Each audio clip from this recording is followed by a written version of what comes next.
Sliger, and I am the CryptoMan. I can help you understand cryptocurrency, everything from Bitcoin through all of the different alternate altcoins. There are hundreds and hundreds of them today, and you can choose to buy them through a number of different online exchanges, some based in the USA.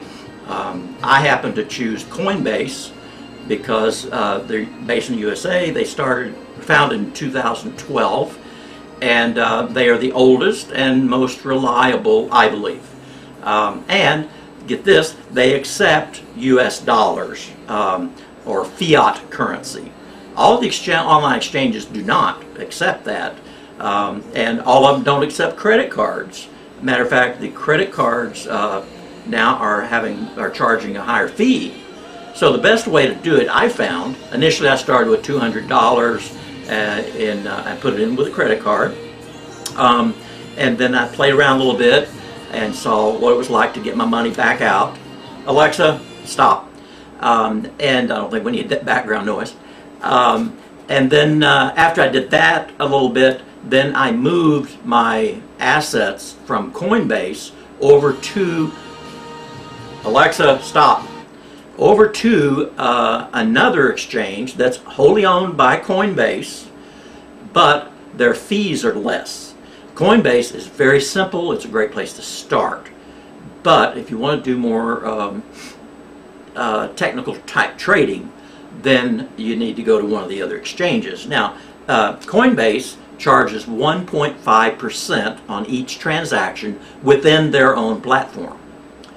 Now, if you transfer money from Coinbase over to GDAX, it's free of charge, no charge to transfer money to GDAX or back to Coinbase. That's great. They own it, so that doesn't take long. Boom, boom, boom. It goes, in a matter of a few minutes. Where some of the other transfers can take hours or even days. Depends on how busy the network is. So the GDAX network only costs 0.25% on their transactions that are internal to their own platform, and some are even free of charge. Like if you do a good till close limit order, right now there's no charge for that at all, as far as I know. At least that's been my experience. Now, for me, I wanted to get involved in buying what is called penny cryptos, kind of like penny stocks. These are cryptos that sell for less than $1 each. And in order to do that, I had to move my crypto assets out of Coinbase or GDAX over to another exchange that offered these penny cryptos for sale. Now, the first one I chose was called Binance. It's kind of like finance but with a B, and they're located in China. Nothing wrong with that, but the good part about it is that they had a little over 100 cryptos to choose from in the BTC category. Now, one thing that's really important to know is that if you're transferring funds from one exchange to another, you really need to listen to this. You need to transfer it from the like assets to like assets. For example, BTC, Bitcoin, needs to go to BTC. Otherwise, you can actually lose crypto. Litecoin, again, goes to Litecoin. Ethereum goes to Ether. That's ETH. And I'm not real sure about the USD cash. I don't know if you can transfer cash from one exchange to another. But some of these exchanges will offer you other features. For example, if you want to do a put or a call, I don't even know what those terms are, but if you want to do more advanced type trading, there are exchanges out there that will allow you to do that. For example, one is called Poloniex, P-O-L-O-N-I-E-X, I believe, the EX for the exchange. And you can go to my website, which is the CryptoMan.com.roughneckvintage that's in honor of my father and my 2 older brothers and myself, that we were involved in the oil field business. We grew up in Oklahoma and out in the panhandle of Oklahoma. It's rough, tough work, and it's cold, and I wanted to get out of that, so I got into computers, and now I'm into cryptocurrency. But but I do respect and I honor them, and so I named my website roughneckvintage.com. That's my development website, and I just tack on whatever name that I want in front of that. In this case, it's the CryptoMan. It's the CryptoMan.com roughneckvintage.com. Okay, that's a lot. But what I did on my business cards is I generated a little QR code and I put it on the front of my business card.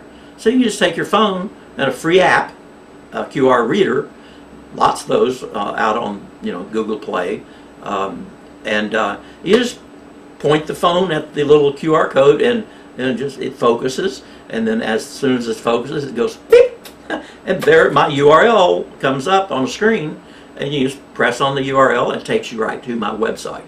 So you don't have to type in all that long thing. I don't know if I can put a QR code on this video or not, but I will certainly put the address on it down below so that you can click on it and go directly to my website. Now, here's something I need to point out early on. I had an experience last week or week before where my friend Greg, who's a chiropractor, and we've been doing some YouTube videos together, and we're going to be doing some webinars to promote his practice and to promote what I'm in. And so I'm learning about webinars. What does it take? What does it cost? Blah, blah, blah, blah. Now, we went, we attended a webinar. Actually, it was in my house, just on the screen, computer screen. I've got a nice big 40-inch monitor now, so it's easy to watch stuff. And we were watching this, and toward the end of it, the guy that leading it said, "Now, I want to tell you something."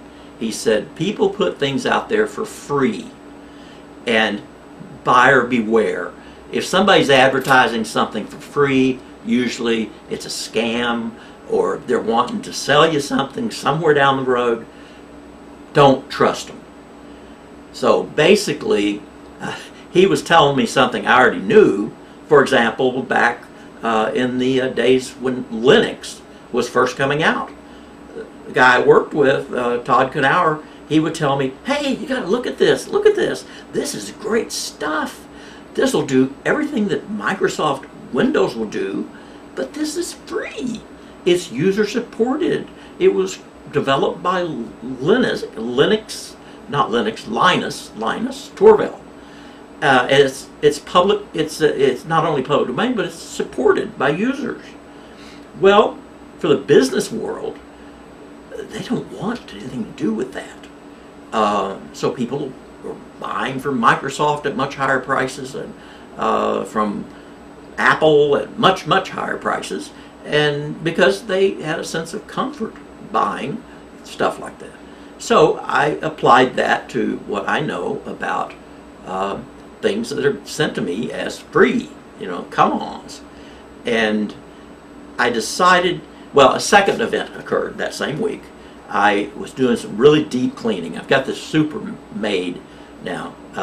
She calls herself Liza the Miracle Maid, and she specializes in deep cleaning. And she's got me doing it now. So I was cleaning behind my bed, behind my couch, and I found my old gold wedding band. And it was damaged, so it couldn't be used as jewelry anymore. I had to cut it off my finger because my finger I'd gotten so fat that I couldn't get it off my finger anymore. So I took it into this place that buys gold. They advertise, we pay the highest prices, and by the way, here's a $10 coupon. And so I walk into this place, and it's an old gas station. It's got these huge gaudy signs outside. This "We Buy Gold," all capital letters and stuff. So I go in there, and they offer me $75 for my wedding band. And I'm thinking, gee, this is a $500 or $600 wedding band. I guess I'm going to have to stop here.